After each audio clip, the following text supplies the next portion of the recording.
Welcome to HJT Design Radio Straight Talk, a show dedicated to exploring all aspects of creating a great dental office, where the only dumb question is the question that's not asked. Here's Jim and Han. Good evening, Jim Jarvis here, along with my co-host, Han Tron. Good evening, Han. How are you? Marvelous, Jim. Good evening, everyone. Jim, would you like a weather report? Go ahead, because we only have, 7 days till spring. Today was sunny and 45 in northwestern Ohio, and it was like, oh my, we are finally over the hump. I was talking to a product rep from Ohio, and she said that their temperature is going to be in the 70s, so that's great.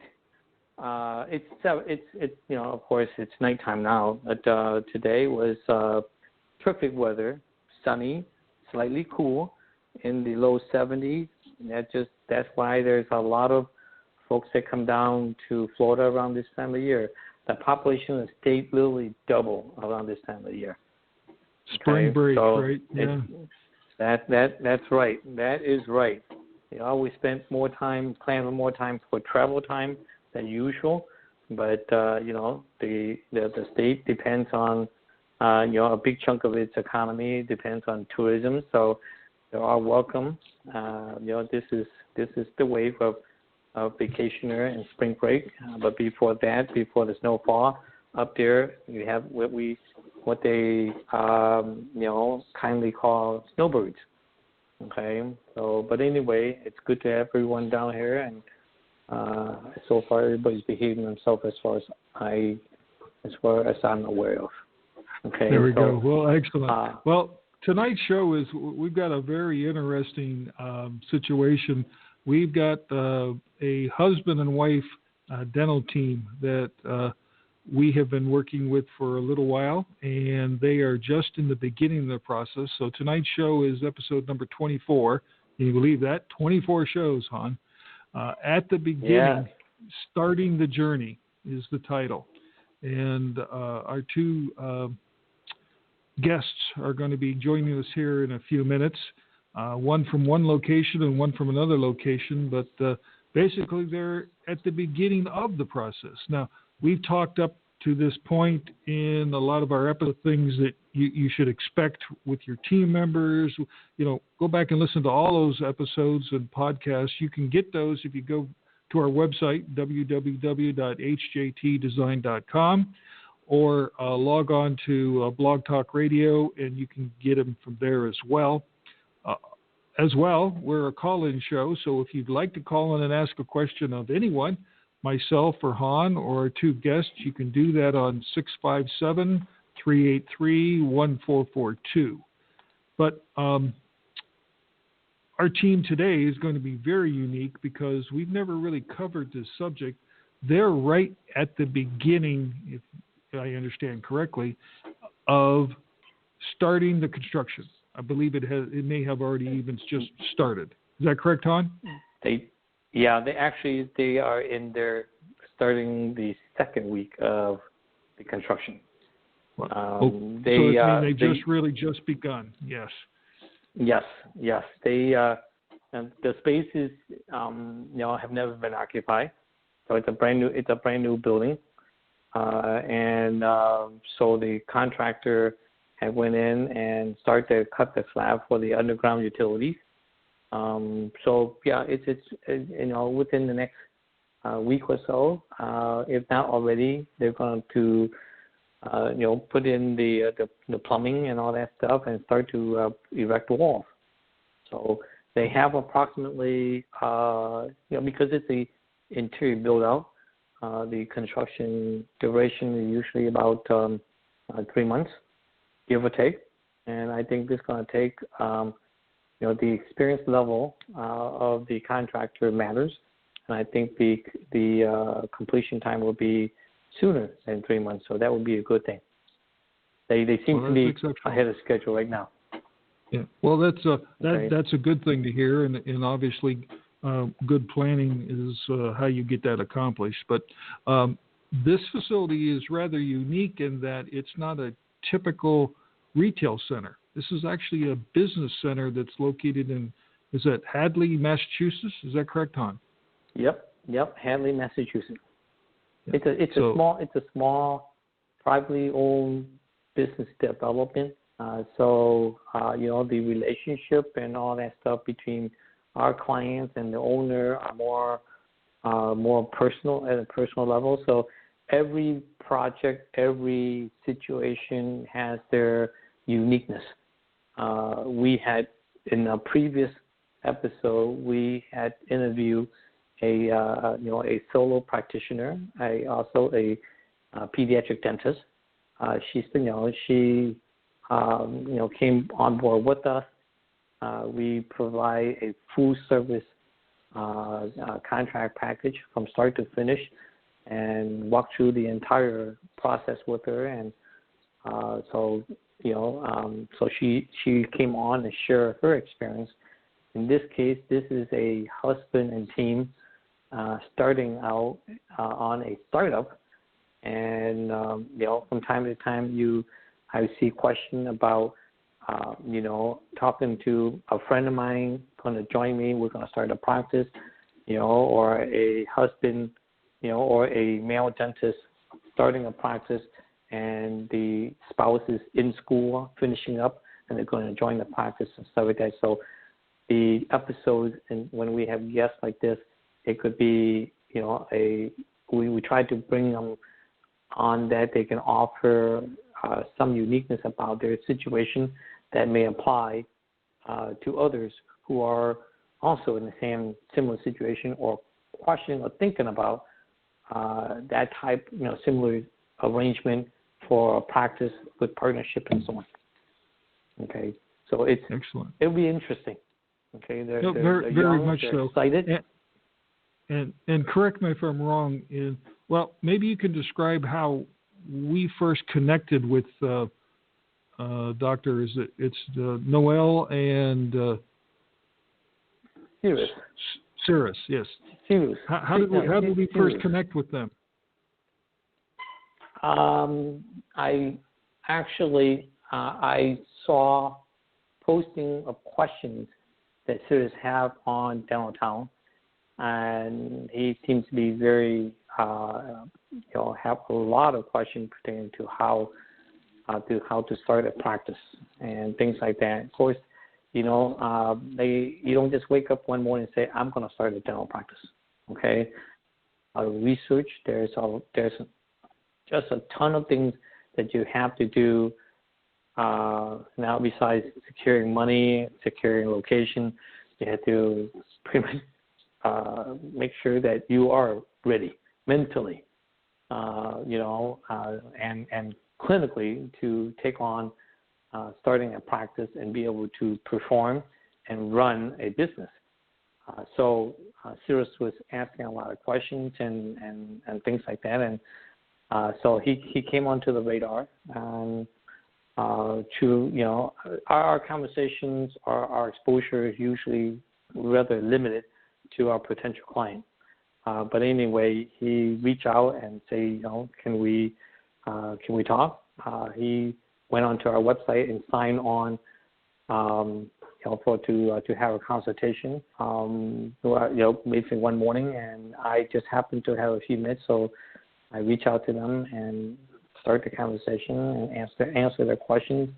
We spent roughly about an hour answering every question they have.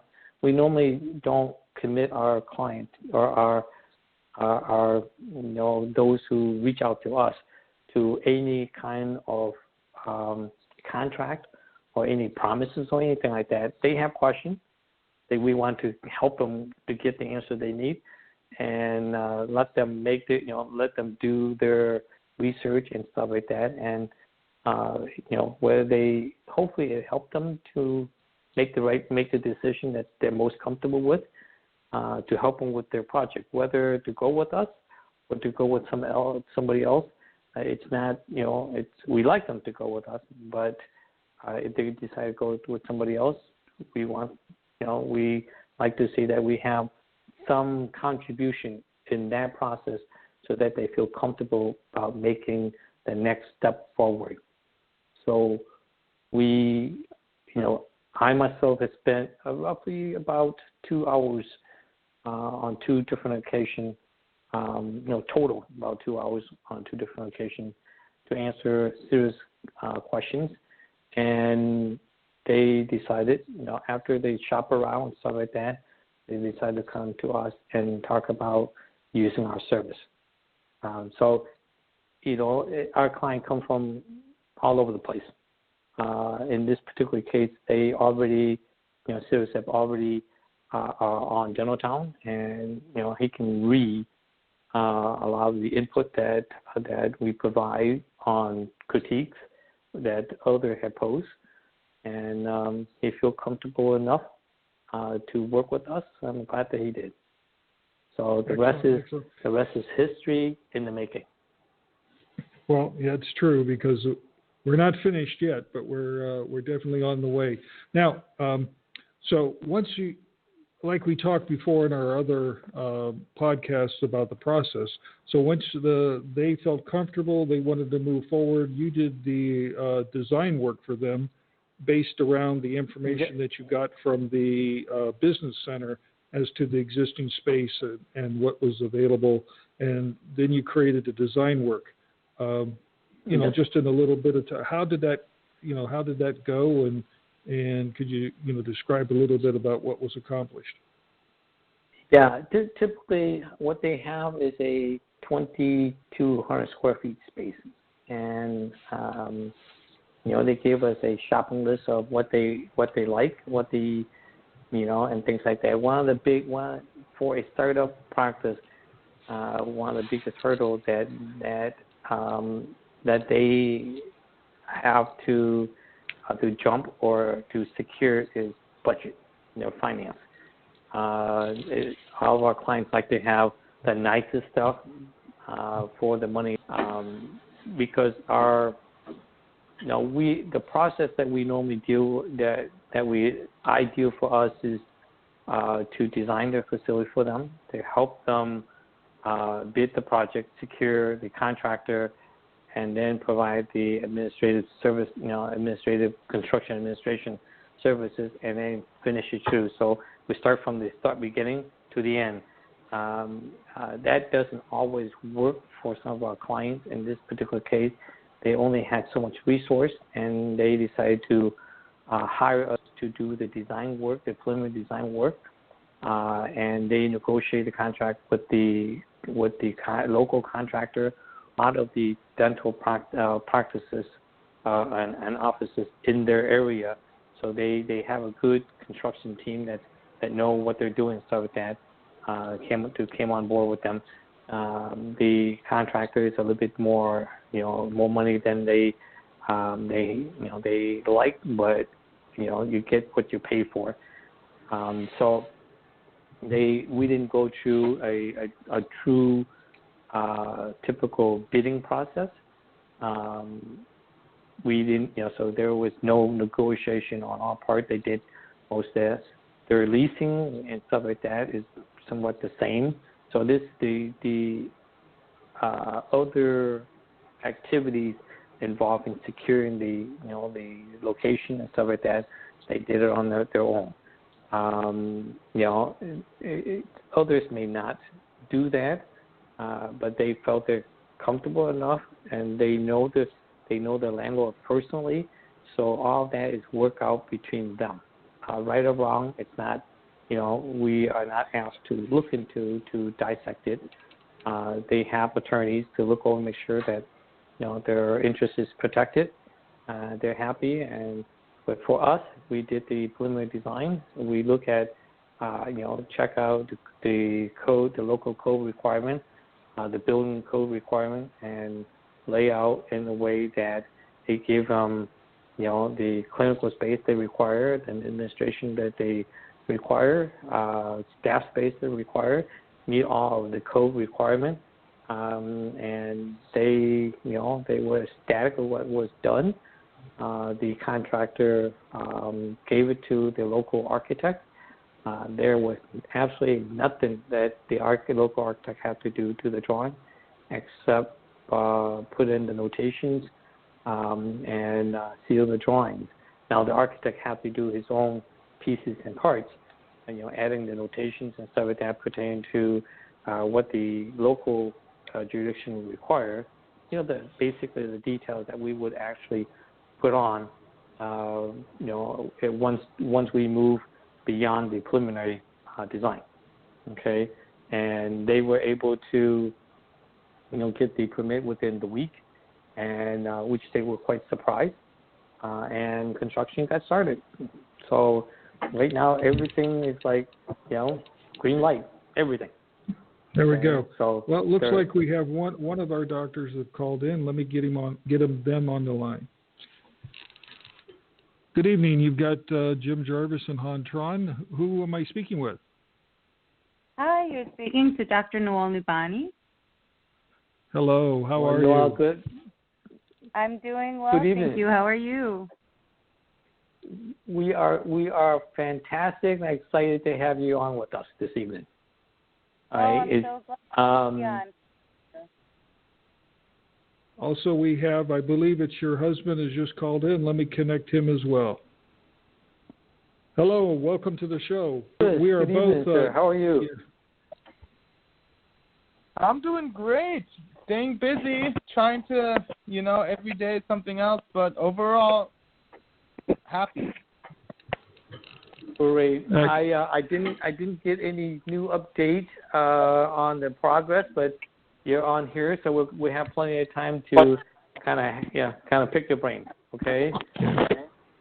Well, I've already asked Han to give our listeners a little summary of how we connected, what we've done for you to date, and how things, or at least as we know it in the process. So, I guess one of the things we'd like our listeners to get a better understanding is, can you each tell a little bit about yourselves and your specialty and how you see this team working in your new facility? Yeah, Noelle, so I have been practicing in private practice for about 4 years now. I graduated from dental school in 2014 from Boston University, and I'm a general dentist, so I do a wide range of procedures, and met my husband coincidentally in practice, which Han has been very involved with, luckily for us. And I'll have Cyrus talk a little bit about himself and his background. So, I met Noelle pretty much the night after I took the DAT, and we met she was a couple years ahead of me in dental school. So, things ended up working out, and then I've been working with kids my whole life, so I pursued pediatric dentistry, and I'm coming up on finishing my residency in 4 months now, and it's something that Noelle and I have been talking about how to go forward. We love to kind of build something together, and so a lot of what's happened, I guess we can talk about in a little more detail, but it wasn't necessarily the most planned out for us to do a startup. I think we were assuming that we would purchase a practice. Yeah. But that's not what happened, and so right now we're in our second week of construction. As far as you're concerned, you are ahead of schedule, right? Yes, I mean, you're so ahead of schedule. I think compared to what we had anticipated initially, we didn't think that we would be starting construction so soon. So I think the one takeaway message from this is if you have it's funny, but if your initial design is well thought out, which I believe ours definitely was, Han did a great job with it, but it helps speed up the process. And there are other factors, like, obviously the town you're planning to do your startup, things like this all have their elements and variables.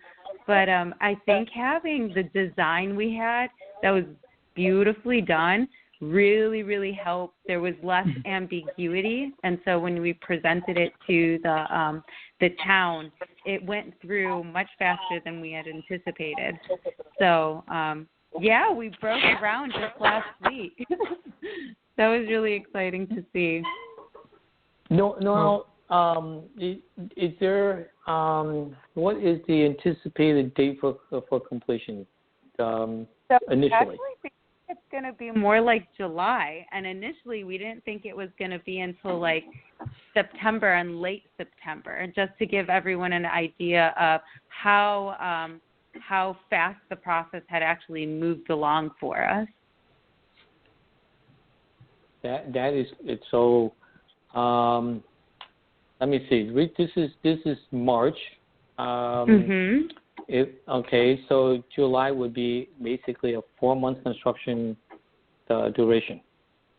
Yes. Right. Okay. At this time, hopefully they should be on time.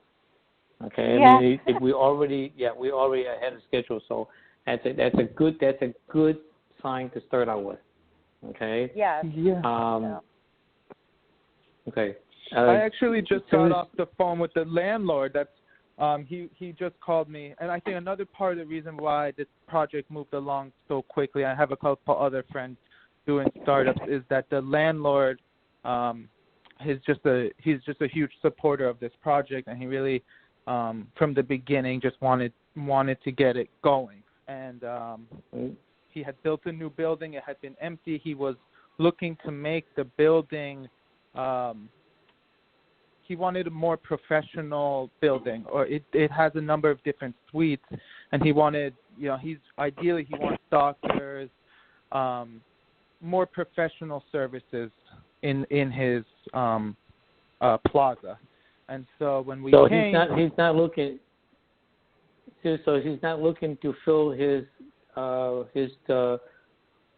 commercial development with restaurants and taverns and things like that. That's a great thing. Okay. Yeah, and I mean, this was another issue that Han had brought up, which I'm still very nervous about, and we know, at least we know this is going to be an issue for us. It was parking, but the way he's designed the plaza also is not. It wouldn't support parking for a busy restaurant, but as you said, things you can never really unless it's in writing, you don't know exactly what's going to happen. But at least, for example, what the landlord for us, and I just read an article on this, he put in language in the lease that no other dental services can open up in any of the other suites in the plaza, so that at least we have a monopoly on that plaza, or per se, or whatever. That non-compete is very important. Yes, it is. Mm-hmm. Yes. Yeah. Which I was just reading an article about it, and I was thinking, thank God.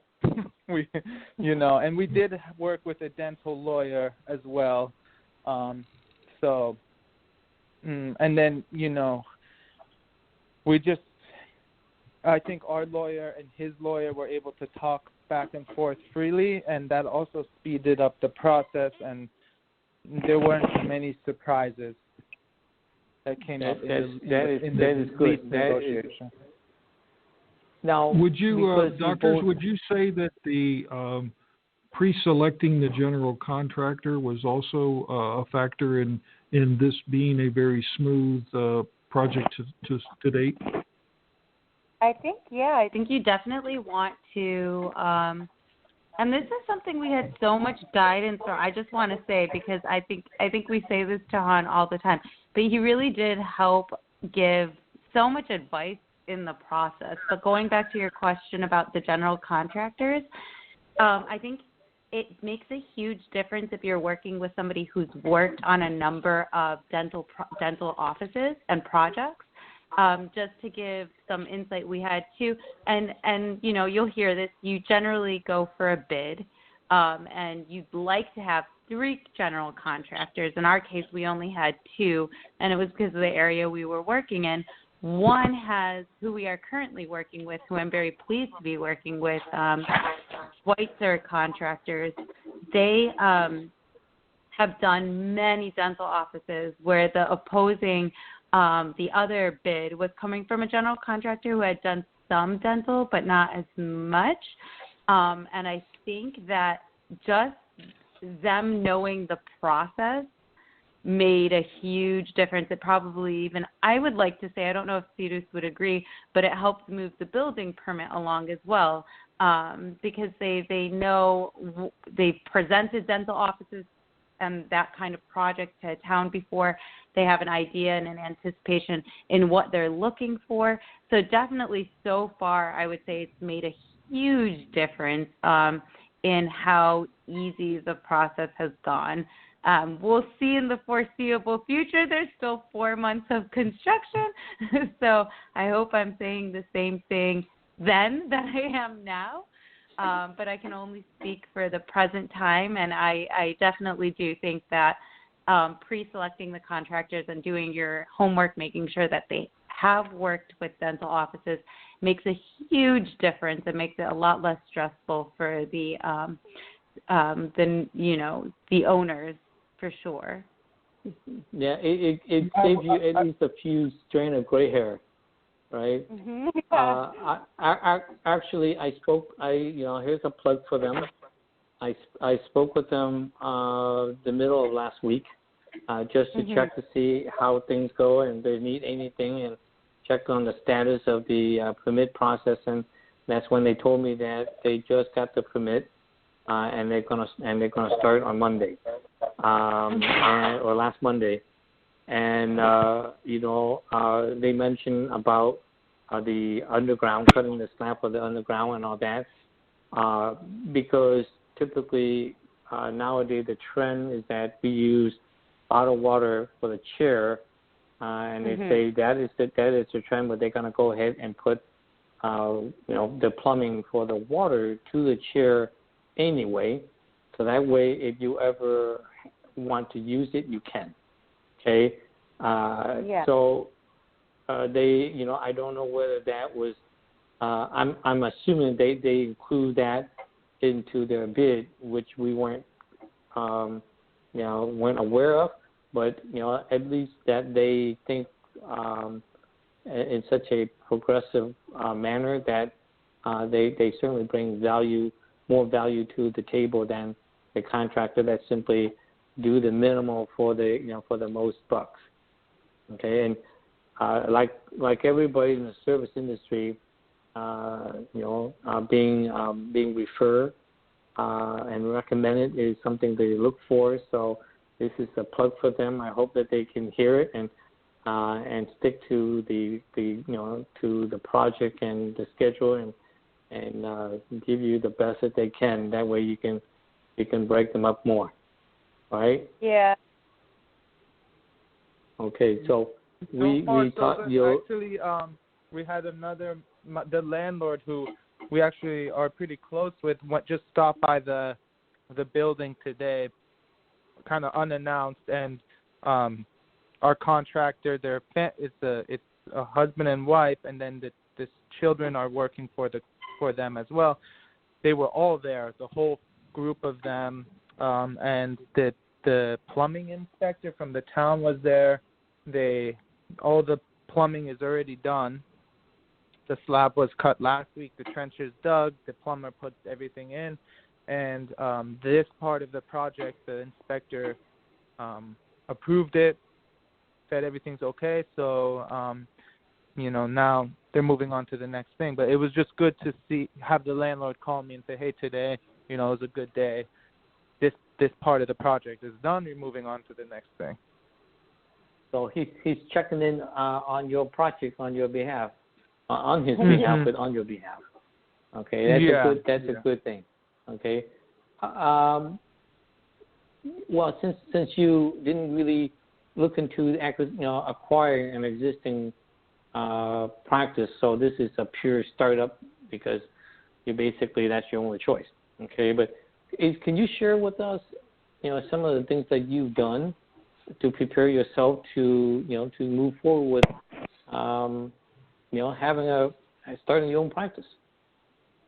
So what's actually interesting is we did a lot of homework. We initially thought we were going to acquire a practice, but or when we say we, I should say myself. Cyrus, it was anticipation of him graduating, and I'd been practicing for so long. In my mind, I thought, I think what would suit me the best would be acquiring a practice. So we had actually done a lot of research in acquisition. But ironically enough, I think that actually helped to prepare us for a startup, because what essentially had happened is we, for a few years, I would say almost 3 years, we were looking for practices. We'd come across some practice, look into it, and I'll just explain what essentially brought us to the startup was you realize that as years go on and you become more knowledgeable in what it is that you should be looking for in a practice, the harder it becomes to acquire a practice, because then you have a clearer vision in what you want, and it's hard to find your vision in an existing practice. Numbers don't quite match up right. The office size might not be the right office size. Systems in place might not be the way you want it. And so we were running into that problem, and eventually Cyrus and I decided, we really want to be in this area. And I think to anybody looking to do a startup, and same with practice acquisition, the most important thing is to ask yourself where you would like to be. And then obviously the next thing is to study the demographics. Now, these beginning steps in selecting an area with a startup or an acquisition actually are very similar. You want to do your homework. You want to make sure that you're practicing in an area that has a need, and that it's also somewhere you would like to be. And I think that's how Cyrus and I pretty much isolated, okay, we want to be here in this area, which was Western Massachusetts. And so those initial steps were actually, it just happened to align with a startup. But when we found that we weren't finding the practice we wanted, we decided that we were going to do a startup. And a lot of that came from listening to podcasts.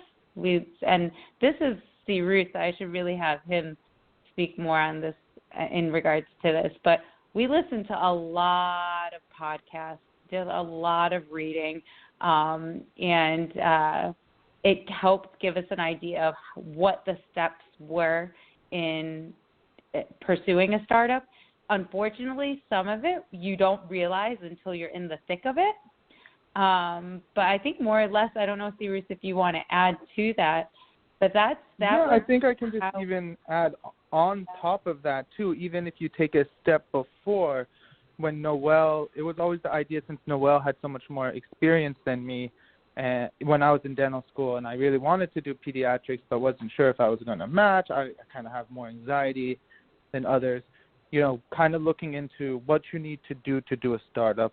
Noelle went to Boston University. I actually went to UConn for dental school. So we've had to finance dental school ourselves. So you can only imagine how much student debt we have.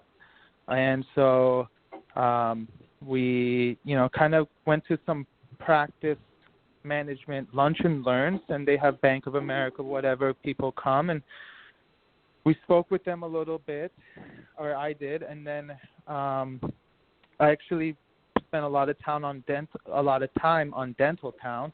I found a dental-specific CPA, and I'd say maybe 3 years ago, we talked to him first.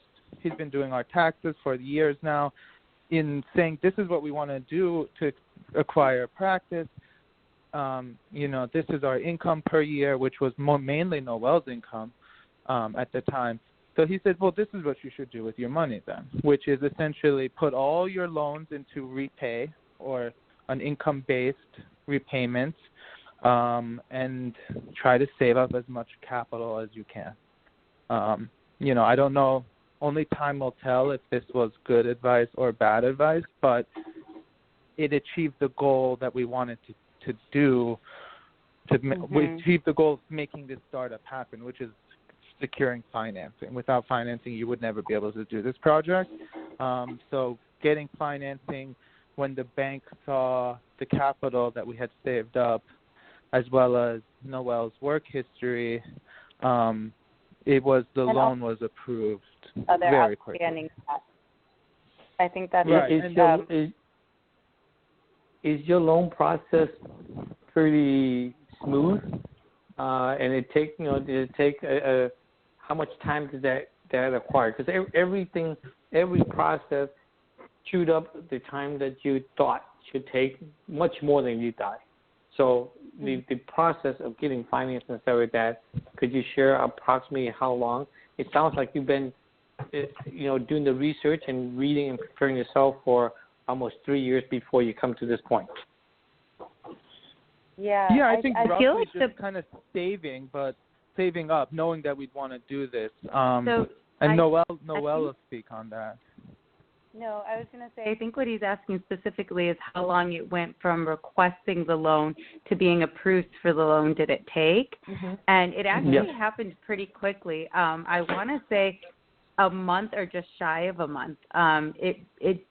I think once you have everything and anyone listening to this who is interested in a startup, like Cyrus said, it's saving capital. They want to see that you have the ability to save. But it's also making sure you have no outstanding debt, because the way school debt and government loans are viewed as very different than personal debt. So just to put that out there. And I think because everything was in order, it really went very quickly, a matter of a few weeks. And obviously it depends on, and you can look online to find what the top 20 banks are for lending to dentists. And this is another thing. You want to make sure you're working with a bank that works with dentists, because the way you are financed is very different. You need a bank that understands what a dental student will walk out with as far as loans and has a history of lending to dentists. You'll find that they'll lend you more and at a more forgiving rate, I would say, and forgiving terms. So to anyone who's interested, we specifically chose to work with Bank of America. And there are definitely pluses and minuses. I think Bank of America, for the most part, actually has a history of lending the most amount. But there are things to it that might make it not as favorable as another bank, but for the most part has been very easy to work with. So not very long at all. I think on our end, in terms of that exact time frame, once you get approved, then they require you to submit, 10 documents or 20 documents, and it's how quickly you can get those documents together. Yeah. So we were we were held up because Noelle was working in Connecticut but needed to get a license in Massachusetts, because they won't actually disperse the money until the license. So the license held things up a couple weeks. And we heard, and another way to do it, because I think working with Bank of America has been good, but it is a large company. I kind of like working with smaller groups. But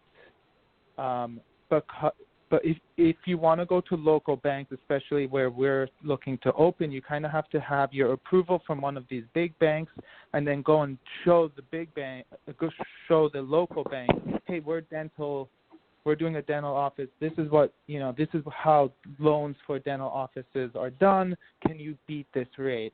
But since we had already found everything, and the landlord wants us to sign, and our lawyers telling us this lease is in your favor, you should sign, we just decided, okay, let's just, let's just stop shopping around and just go with this bank, and, maybe we're going to lose out on a couple points on the interest rate.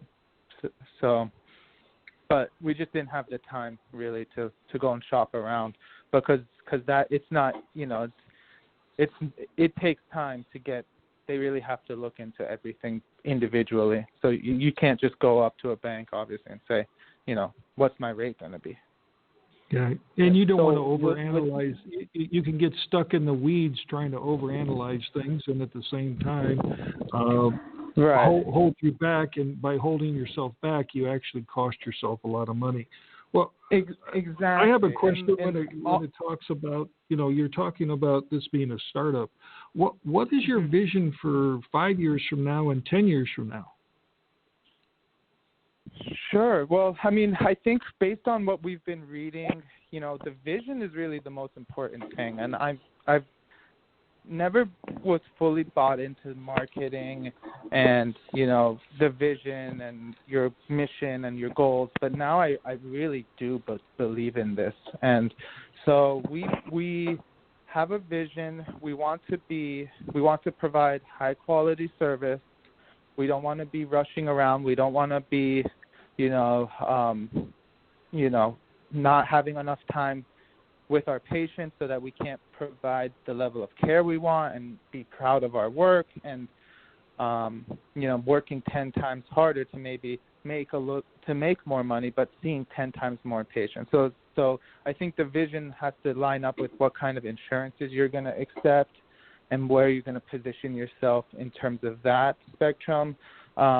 We would like it to be a pediatric and adult office. So the way we kind of presented this to Han as well, because and this is why we definitely didn't want a dental supplier designing our practice, because we really did have a vision, which is how can we balance an office that's going to be comfortable for adults and also have a pediatric component, a heavy pediatric component to it.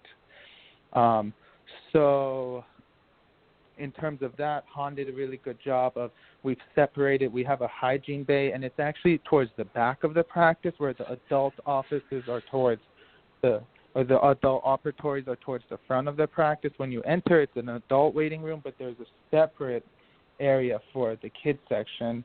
And then, the larger image, the vision is to grow into our space and increase our equipment, our technology. We would love to have a cone beam. I would love to add some orthodontics, whether I'm doing interceptive or learning more phase 2, or I have a couple friends who are graduating from ortho residencies, maybe adding them. And in the way we designed it with the hygiene bay, it could also be an ortho bay.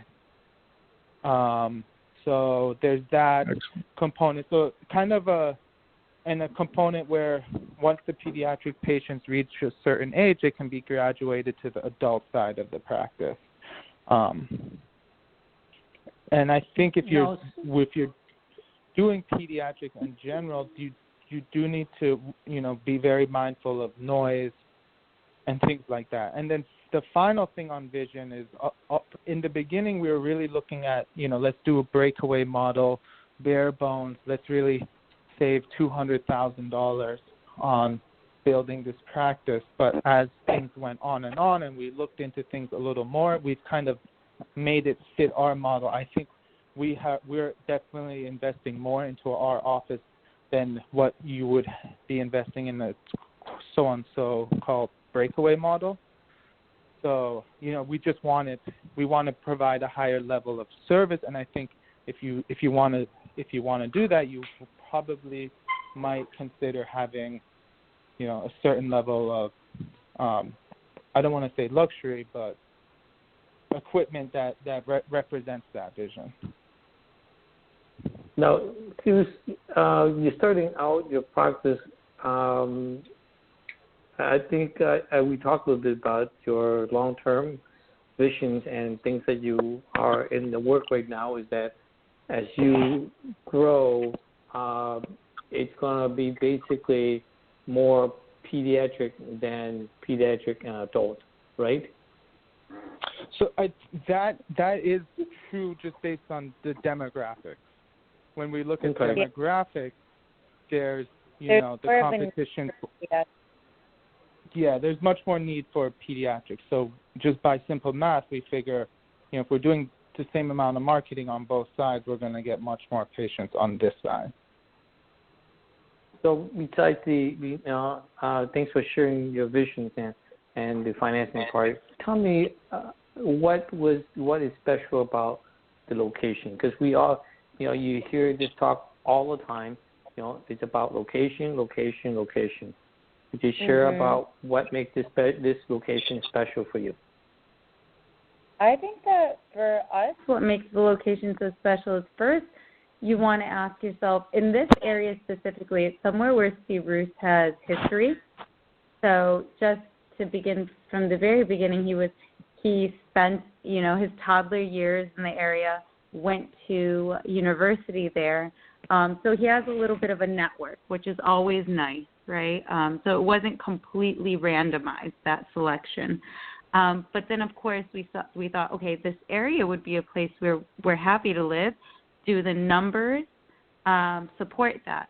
So when we say that and we're looking at demographics, we looked at everything from, the general dentist to population ratio, pediatric dentist to population ratio, what the median income was, average age, what the population growth was. You want to know, is it a growing population? Is it stagnant? Is it dying? Because you have to look at the longevity of your practice. And it also gives you an idea of, so like if you wanted to start a office that was mostly Medicaid, then, the median income isn't so important. But if you're trying to, accept for somebody, for example, which is not Cyrus and I, but somebody who wants a fee-for-service office, the median income becomes very important. So the numbers are something that you want to look into, which is, of the location. So that's the second component. But also where it is. For us, this office had all those things. The numbers looked pretty good. Numbers where Cyrus and I were very happy with. And it's off of a very busy route. It's off of Route 9, so it gets a lot of traffic. There's lots of cars passing by, and it gets a lot of visibility. Visibility, I think, is huge. And I just say this as somebody who goes to the doctors and is awful with directions and gets flustered.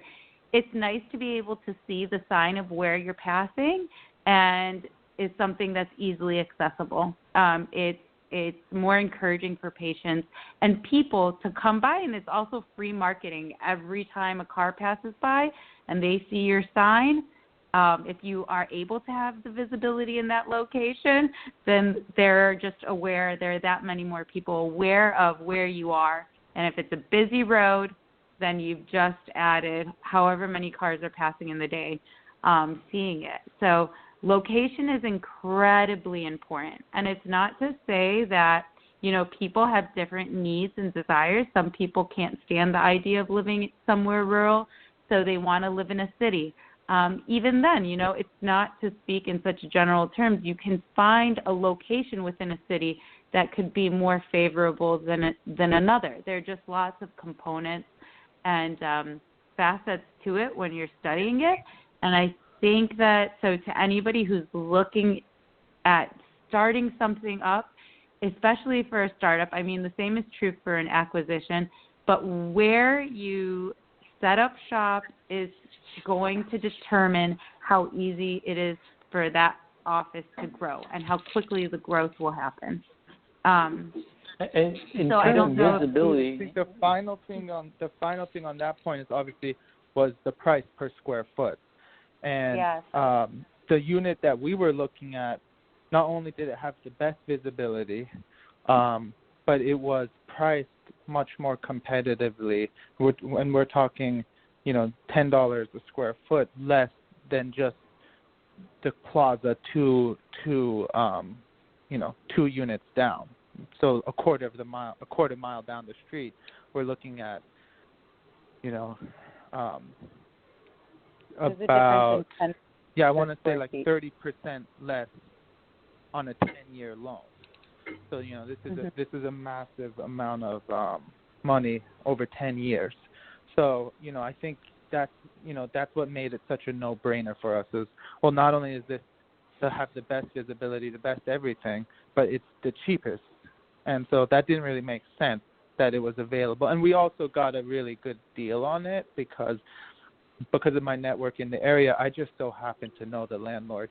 We didn't even know when the first day we went and looked at it, he wasn't even there. But then I called my aunt who lives in this town, and she said, oh, you know, that's your friend who owns this building. And so he got all excited and gave us a deal. And, you know, there are pluses and minuses with working with people you know, especially if they're going to be your landlord. But so I think we're laughing with you. Yeah, I mean, and Han, you know, and one other thing that was huge, and not everything's going to be perfect, is parking. Parking was not ideal. Parking is going to be, once we're at full capacity, we know parking is going to be a little bit of an issue for us. But the plaza does have 45, I think, parking spots, and the other major unit next to us just rented out, and it's going to be an optometrist. So thank God it's not a restaurant, right? Which we've been told by him it's not going to be a restaurant. Don't worry, but you know, an optometrist is not going to be that busy. He's not a very high volume kind of business, and you know, but then what we did is we knew parking was an issue, but we knew this is really the area we wanted to be in. So we looked at what else was available and literally just went on Google Maps, counting parking spots, and everything was roughly the same. So if there was another unit that could have offered us much more parking, then that was available and a good price, then maybe we would have considered it, but it just wasn't on the market. And this was, you know, for us, right now was the time that we were going to do this. Yeah, I mean, as far as the... Go ahead, Cyrus. Yeah, I mean, the final thing is we would love to buy land and build it ourselves from the beginning, but with our student debt and how early we are in our careers, that just was kind of, it's unfortunate, but it was out of the question. That's year 11. Yeah, that's year 11. Yeah, exactly, that's year 11. Exactly. That is year 11, and we have mentioned to the landlord, listen, we want to buy this. So buy this, you know, who knows what's going to happen, but yeah, ultimately we would love to, because it's just such a shame when we're building this, how much money we're pouring into this guy's building. It's frustrating. You have a 10-year. Yeah, speaking of pouring money into the building, how you know, since this is a startup, you've already mentioned that you didn't feel comfortable letting a equipment supplier design your space. How did you guys look at and have the discussions about cabinetry and equipment? Because this, you know, within relationship to this being a startup and a lease. Yeah, with the landlord or with the suppliers? Or just I think he's saying the suppliers. I think so. The thing is, with what we did was we had listened to enough. We had listened to enough podcasts. Really, we live in such a great day and age because other people's experiences are so easily documented, and to be able to be fortunate enough to listen to it and learn from it is amazing. So from the very beginning, Cyrus was like, we are not using a supplier's design. And he had come across Han, and he's like, I think that this is the person we should go with. And so we had already sought out to do that. I think what a lot of people end up doing is they look for a supplier. For some reason, that's the first step most people take, as opposed to looking for somebody to design, right? So, and the supplier, whether it's Henry Schein or Patterson, will say, okay, we're gonna give you a design. And usually what they'll say, instead of paying for the design, every square foot that will work towards X dollars in your credit for supplies. And that's how they kind of get you. Well, because we had worked the opposite way around and we already had a design, I think the most important thing is to know what you are doing. And you can, Han will tell you, we didn't know what we were doing perfectly, but we had an idea at the very least. So we then looked and shopped around with suppliers and said, like, okay, we have our design. We want a basic equipment list. And I think when you approach it that way and you don't have it so open-ended, you're giving the direction instead of being directed. And that's where I think that's what makes the biggest difference. So because of presenting it that way and saying, this is what we need, we're doing this for cabinets, we're doing what we really need is just supplies, you're kind of directing things, and so it goes a lot smoother. I mean, between having the outline, we had the preliminary drawings. We provided that to Henry Schein and to a few other suppliers. And we had already spoken to the contractors and had an idea of what we wanted to do with the cabinets and the cabinetry. So it made communication a lot easier, and there was a lot more direction with it as well. So I think, having an order and a sequence that you approach things in a way that makes sense will help guide conversation, and it will be a lot clearer for both parties. What is needed and what needs to be delivered, I think, becomes more clear. So exactly. That's an excellent approach. Cabinets, okay. And for cabinets, which is obviously a huge part of dental offices, and one of the breakaway model, which I'm trying my best to save costs here and there. They talk about, and it's all over Dental Town, how much money is cabinets, and it can really run up. Well, working with Han, he suggested I reach out to Boyd. They actually manufacture custom cabinets. They offer doctor pricing, cutting out the equipment supplier, and they're giving you a 10% discount. And so they came up with a decent quote that were reasonable.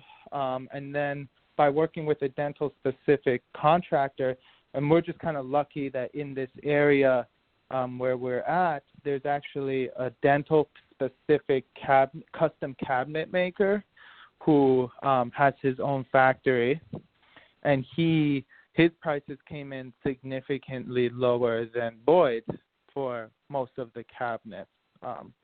So we're going to use him to make the cabinets, and so maybe we're saving tens of thousands of dollars.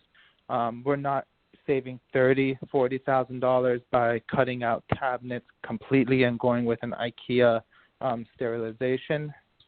But we are also balancing things. What we're doing is we're doing, I don't want to say rear delivery, but we only have a rear console, like a rear table cabinet. So just one in the operatory behind the doctor is one set of cabinets.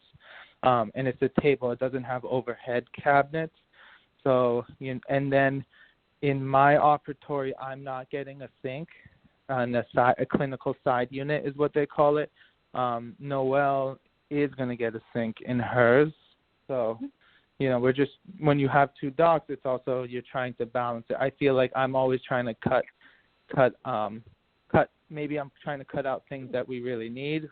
A lot of people all over Dental Town are saying, the side, and a couple of these Facebook groups, whatever groups that there's out there for the startups, the clinical side unit, the side cabinets are a thing of the past.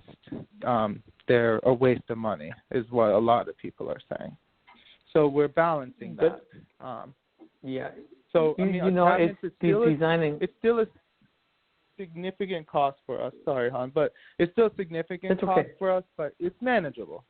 And by using this, we are getting. He does make. I don't know where he gets it. He has quartz countertops, and he's very competitive pricing. So the countertops are actually going to be stone, and they were quoted much cheaper to us than Corian countertops. Very good. So you have better quality product for less. So that's a great value added thing. When you of course besides being the dentist, all of us are consumers. Okay, whether it's for products or services. When you were out shopping and looking for for a service provider to do the design for you, what is important to you, and let me say, how did that lead you to us versus, on Dental Town, like you say, that the process is everybody usually go to the supplier because they hear the word free. Okay, who doesn't like free?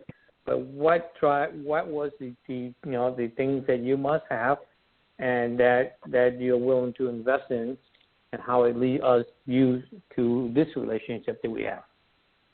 I think that if anybody is going into a startup who has been practicing for some time, you realize how important. If you have, it's if you've been practicing in an office where you were frustrated with the layout. That's what I will say, because it's obvious when you hear. It's interesting you had said we're all consumers, right?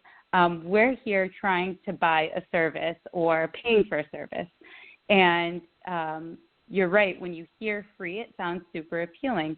But when you know what you're looking for and you're experienced enough to know what is important, what matters and what becomes prioritized quickly changes. So if you're working in an office where, for example, the office I'm currently working in, the layout is frustrating. You turn around, you pull open the door is hitting the cabinet. Things were just not spaced out correctly. It wasn't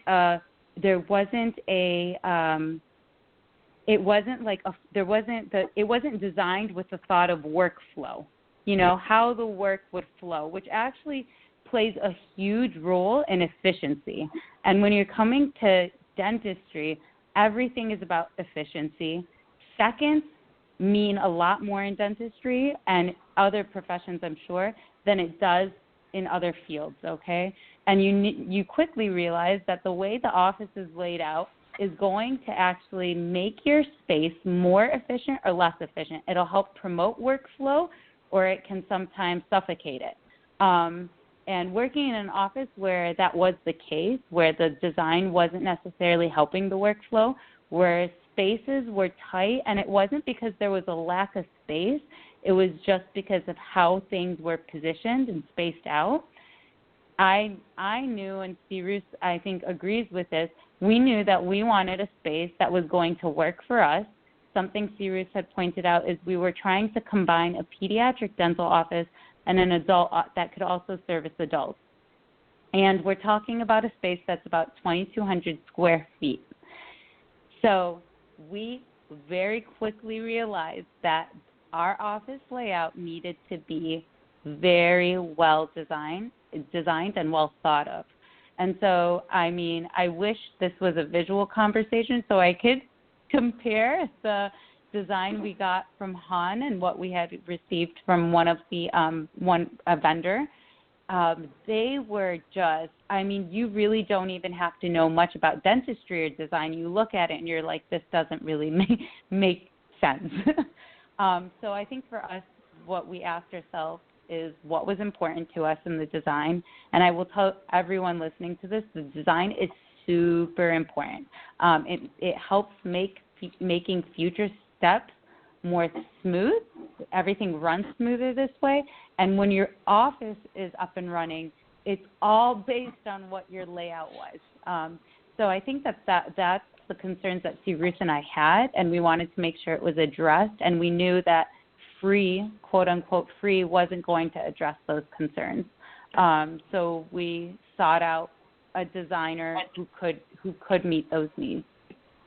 And just to put, maybe even give the listeners a little bit of something that worked for us that really benefited us, was that with the vendor they say you need to spend $100 per square foot and we'll make you a design. So we're 2,200 square foot. You do the math. That's $220,000 worth of equipment. They'll give you a design. So we said, oh no way, we can't. We don't. That's not our budget for equipment. Is not even close to that. We didn't even tell them that, but we said we're getting our own design. Well, and I guess this will vary. But they said, no, we would really like to design it for you without an equipment agreement. I said, that's fine. Just know that, we have our own design already. If you want to make one, please feel free. I will compare the two and we'll pick my favorite one. So, we kind of got two for the price of one that way. And then what I've realized between working with Han and a vendor, and I'm actually very happy with the vendor. We're working with them, and they've been great, and they've actually been part of the reason why this project is where it is right now. So I'm not really, I'm very happy with them. But when you work with someone like Han, I want X, Y, and Z. But Han was going to tell me, realistically, this is what you can have, okay? And everything I want, now looking back, drives up the amount of equipment, because the other design we were able to get more chairs, a consult room, more stuff, just so much more stuff. But when you look at, I told Han, I want 5 chairs in my hygiene bay. And he didn't just go ahead and give me what I want. He said, I really think you should have 4 here, and this is why. Whereas our other design, you want 5? Here you go, 5. But the space is taken from somewhere else, which was the waiting room. And when it's a pediatric office combined with adults, you don't want a small waiting room. You don't want everyone sitting on top of each other in there. So, and other reasons why. Another huge thing is when I was looking at the architectural drawings, the way Han has designed this, because we're plumbing nitrous, it is of one pipe that's just a straight line down to the 3 operatories that the nitrous is plumbed. It's super simple. The pipe doesn't need to turn. It doesn't need to go, and, it's just one wall. It's very straightforward. And, these are things that the other design, that pipe would have actually had to make a number of turns, which probably adds a lot of cost. And if something goes wrong, much more complicated to fix, probably. It does. It does. And both Han and I really do appreciate your praise. And you know what? You guys are now doing what this podcast is being recorded. And so the future folks that are in your position, 2 and 3 years ago, where you were at, will now be listening to what you've just said. So, you are providing effectively the coin phrase, paying it forward for the next generation and the next and the next and the next that's coming forward. So with that, how do our listeners get a chance to continue to check up on you and your journey? What are you guys doing about that, if anything? So we're marketing very actively on social media. We have an Instagram account. We're almost up with the website. I'm just making the website myself on Squarespace because this is something that the website would have cost almost as much as the design. Not exactly, but in the same range. But the website's really something you can do yourself if you put in the time. The design's not. This isn't, you can't do the design. You can't even start to think of the design. We definitely do not recommend you design yourself. Yes, right. I mean, because I would sit down and it's a box and draw with Noelle. We'll put this here. And don't even try. Don't even bother, really, honestly. Unless you have a lot of experience with. Yeah. Yes. But I've kind of dedicated on the website a whole section on the construction. And I'm posting weekly updates, photos there. So if anyone wants to go to the website and follow, it's HampshireMeadowDental.com. It should be, it's not up yet. I own everything, the domain, but the website, maybe 10 more days, it'll be up. And it will have the design from HJT. It has the blank template, the picture of the outside of the building. Right now we have a photo of the trenching. As things happen, we're just going to add photos so you can see the design and you can kind of see the office coming to life. And I thought for any prospective patient, it might be very interesting for them to see this growth. And anyone who comes across our marketing now might, actually kind of be interested in the story of this office being built. So I think the best way you could get the most information is on on our website, I'm going to post every week a couple photos of where we're at, and then a couple other places we're in a Facebook group called it's called the Making of a Dental Startup. It's a very, very useful group. I've been in it, I think, at least a year, probably more. Unlimited amount of good information. Other people, I posted a video of us in the space, and Noelle showed the photo of the diagram of the floor plan. Someone else saw it. I had commented how they've had a great experience with Han. People will also recommend other designers. There's a lot. That's a good Facebook group. I know there are some professionals in it. There's another group called the Business of Dentistry. We're posting in those groups a little bit, but not nearly as much as what you would get if you went to the website. And then hopefully we can check back in at some point in time. I'd love to send photos to Han so he can see his design come true. I would appreciate that.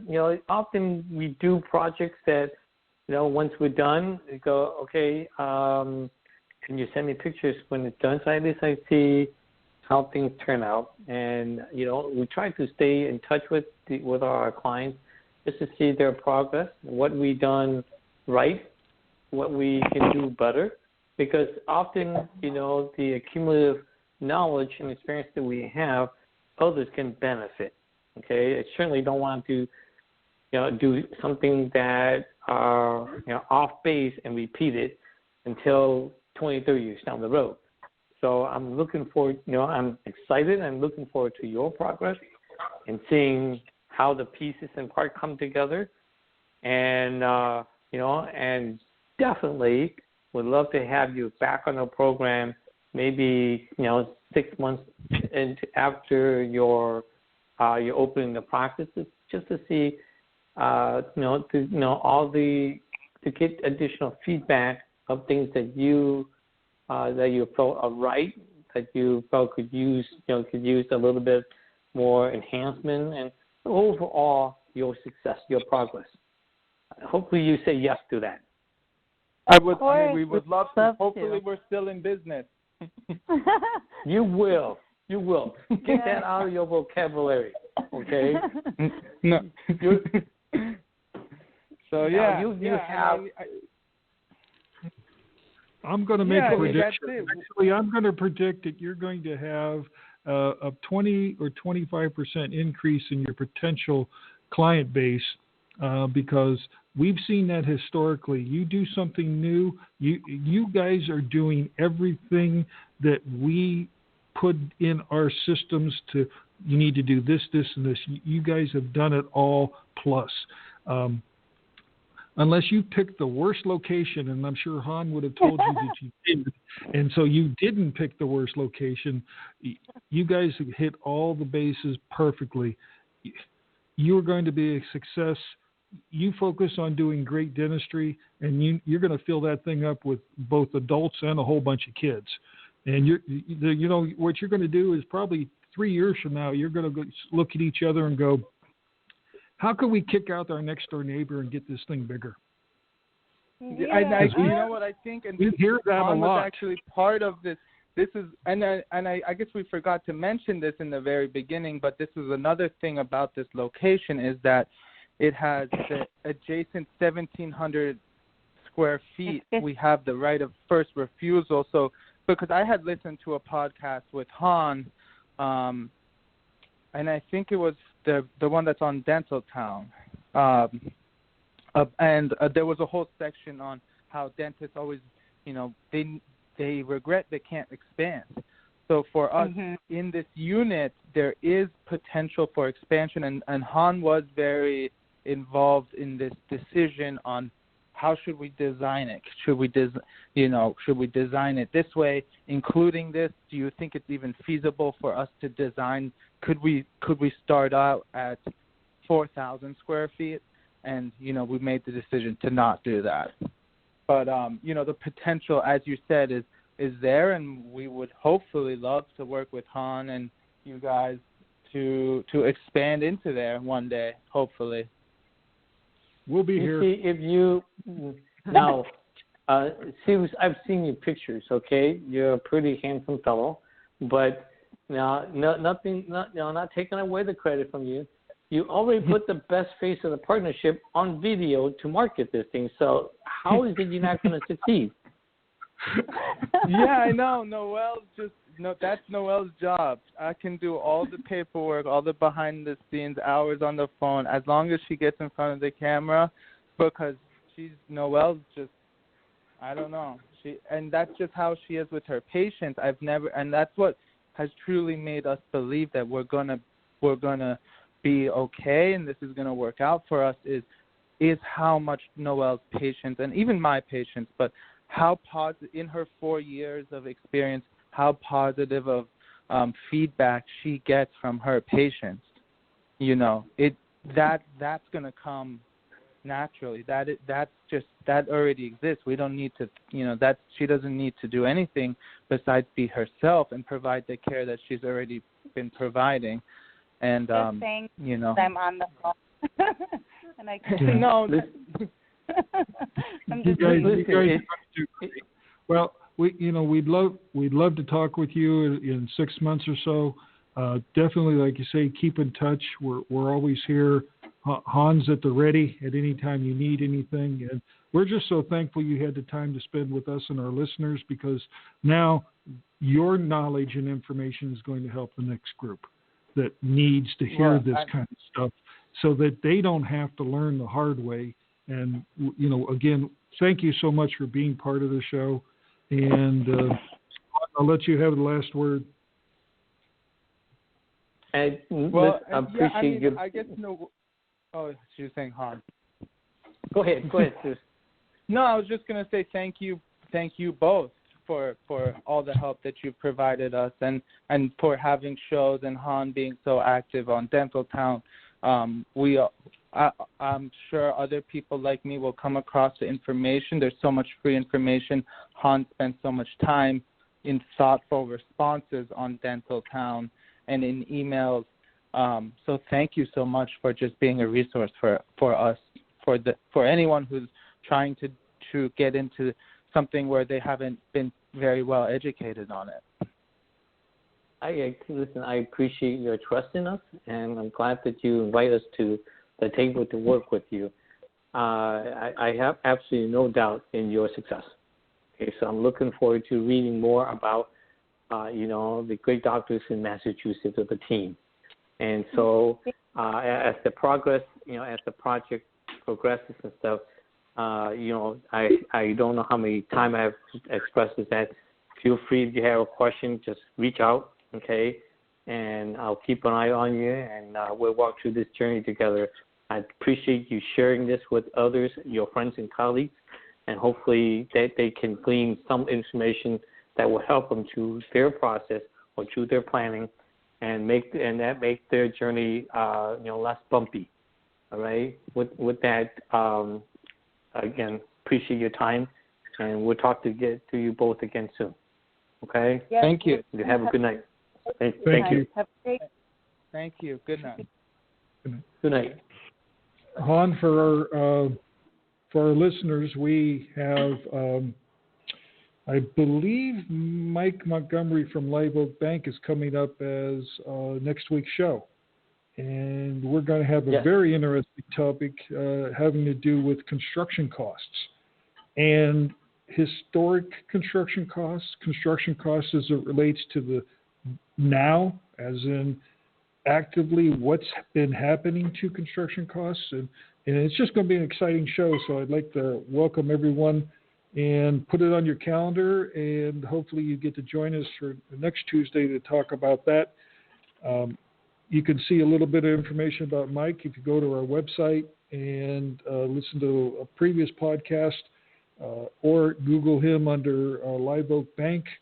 They specialize in dentistry, financing, and it'll just be a great show. But again, thank you to our listeners, and we look forward to spending some more time with you next week. On. And thank you for tuning in with us. And with that, have a good evening. You've been listening to HJT Design Radio Straight Talk with Jim and Han. To contact us and find out more info about upcoming shows, please log on to our website at www.hjtdesign.com. Until next time.